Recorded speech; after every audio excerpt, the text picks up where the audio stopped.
The apple cake is a classic and comforting dessert. Here is a basic recipe with an Italian touch. Ingredients: 3 large apples, such as golden or Renette, 250 grams of flour type 00, 200 grams of sugar, 3 eggs, 100 grams of melted butter, 1 packet of baking powder, 1 pinch of salt, 1 lemon, zested, icing sugar for decoration, cinnamon powder, optional for a spicy touch. Preparation: preheat the oven to 180 degrees Celsius. Peel the apples, remove the core, and slice them thinly or dice them, as you prefer. Set aside.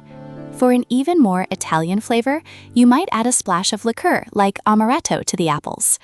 In a large bowl, whisk the eggs with the sugar until you have a frothy and light mixture.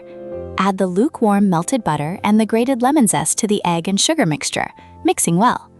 Gradually add the sifted flour with the baking powder and a pinch of salt, blending carefully to avoid lumps. Gently fold the apples into the batter. Pour the mixture into a buttered and floured cake tin, or lined with parchment paper, and even out the surface. For a final touch, you could sprinkle a bit of cinnamon on top if you like it. Bake the cake for about 40 minutes or until a skewer inserted in the center comes out clean. Let the apple cake cool before sprinkling with icing sugar for decoration. Did you know? The apple cake is a dessert found in many variations throughout Italy, often enriched with local ingredients and family variations. It is not uncommon to find recipes that include raisins, pine nuts, or even pieces of chocolate to enhance the flavor. Happy baking and enjoy your meal!